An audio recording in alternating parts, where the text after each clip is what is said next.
Le moment le plus pénible pour moi, lors de la dernière campagne présidentielle, a été celui où l'on a demandé à Fabien Roussel de désavouer publiquement Georges Marchais pour sa critique de l'immigration. Qu'en bon marxiste, il voyait avec justesse comme l'armée de réserve du capital. Le pauvre Fabien Roussel a été obligé de faire amende honorable. Je l'ai vraiment plaint, car j'ai senti qu'il allait contre lui-même. Il a eu tort de plier. Sans cela, il aurait peut-être fait un score à 2 chiffres. Il aurait en tout cas pris des voix à Marine Le Pen. Mais hélas, aujourd'hui, les insoumis sont le seul visage de la gauche. Ce qui me classe à droite, parce que les insoumis, non merci.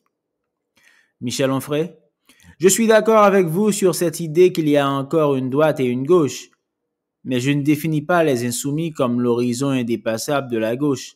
Les insoumis, c'est la gauche médiatique, celle qu'on voit à la télévision. Michel Houellebecq, mais c'est la gauche qui vote aussi.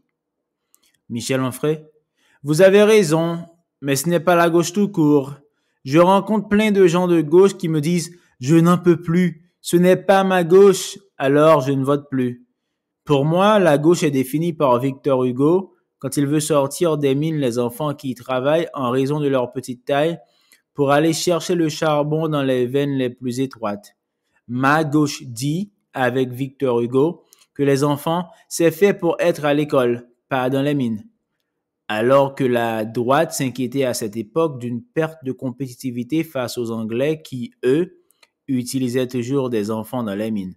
C'est ainsi, la gauche a été plus sociale que la droite dans l'histoire, en réduisant le temps de travail, en améliorant la sécurité des travailleurs, en créant les congés payés, en se battant pour l'avortement, contre la peine de mort, etc. Même si ces 20 ou 30 dernières années et depuis Maastricht, effectivement, la confusion des genres est grande. Michel Houellebecq. Sur la peine de mort, j'ai une réserve. Je pense que c'est un vrai débat. L'abolition est-elle un progrès? Michel Onfray. Pour ma part, je reste sur les positions d'Albert Camus et d'Arthur Koller dans leur réflexion sur la peine capitale. Je pense que c'est indépassable. Il n'y a pas de bonne raison d'infliger la mort à qui que ce soit. Vous défendez la peine de mort? Michel Houellebecq. Je ne sais pas. Quand je regarde ces émissions sur différentes chaînes avec ces crimes atroces, je m'interroge. Les familles des victimes demandent clairement vengeance. C'est une réaction normale. Michel Onfray. Justice n'est pas vengeance. Michel Houellebecq. Oui, bien sûr. Mais notre société repose, entre autres, sur le fait que nous acceptons de renoncer à la vengeance individuelle. C'est un gros effort. L'État ne doit-il pas un peu nous venger? Michel Onfray. Comme vous, je suis dans une logique contractualiste et comme vous, je déplore que le contrat social ne soit pas respecté par l'État. Mais ce contrat ne propose pas de remplacer la vengeance privée par la vengeance publique. Il propose de préserver la société en essayant d'empêcher les criminels de recommencer. Michel Houellebecq. Non, ça c'est le deuxième but de la justice. Le premier est d'assumer une mission de vengeance.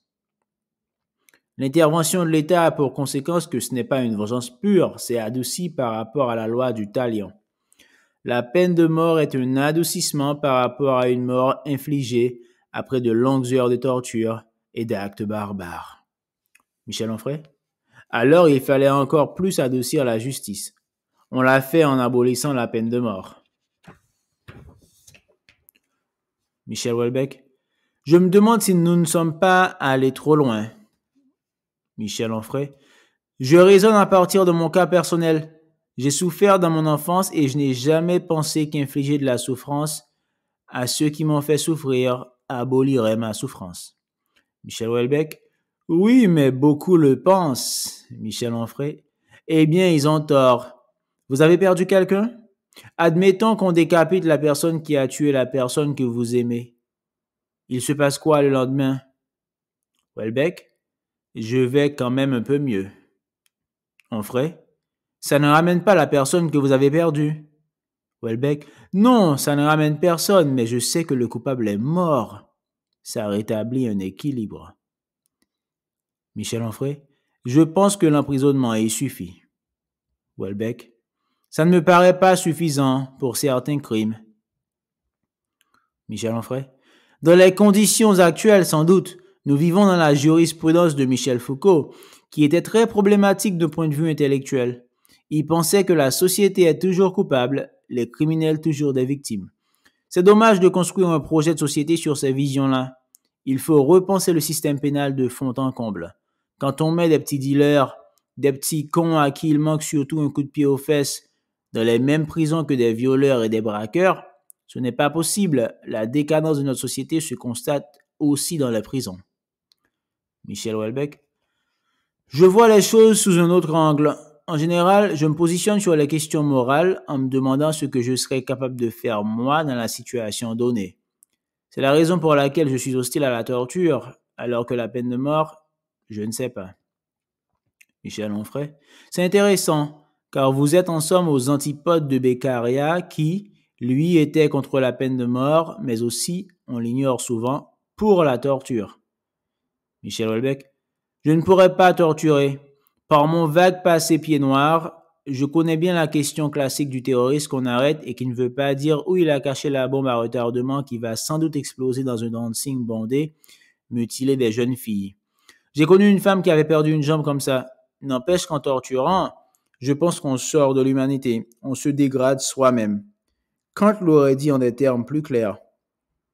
Alors que prendre un fusil et tirer sur un tueur en série, je crois que je pourrais le faire. Je pourrais envisager de le tuer comme on tue un animal nuisible. Michel Onfray. Vous allez choquer les antispécistes. Donc vous pourriez appuyer sur le bouton d'une guillotine? Michel Houellebecq. Ça peut-être pas, mais avec un fusil, oui. J'imagine que je tremblerais, mais bon, j'essaierai de bien viser quand même. Je suis désolé de devoir utiliser un parallèle aussi choquant, mais j'en reviens à Mark Zuckerberg parce qu'il y a un rapport en profondeur. Pour moi, un peloton d'exécution devrait être composé des membres du jury et en voter la mort. Michel Onfray. Quand j'ai lu les réflexions sur la peine capitale, j'avais 15-16 ans. J'ai été convaincu tout de suite. Avant, j'étais pour la peine de mort. Une fois ce livre terminé, je me suis dit, il a raison. Michel Houellebecq. J'ai peut-être vu trop d'émissions sur Crime District. Cela dit, je suis d'accord avec vous quand vous dites qu'il faut réformer la justice. Je suis pour l'élection des juges. Ce serait une bonne méthode pour que les citoyens aient un meilleur contrôle sur la justice.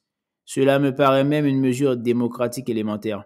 Je suis également pour un référendum sur le budget, mais ce serait un peu plus compliqué à organiser.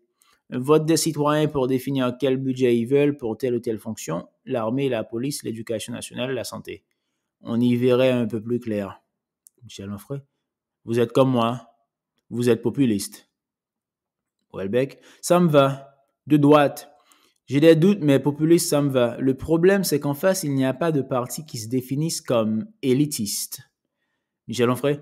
C'est pourtant ce qu'ils sont, le parti élitiste. Ils ont subi une certaine formation intellectuelle en vertu de laquelle ils pensent être les seuls aptes à gouverner, tandis que les autres ne seraient bons qu'à obéir. Moi, j'appelle ce petit monde imbu lui-même le parti maastrichtien, car ils sont tous pro-européens.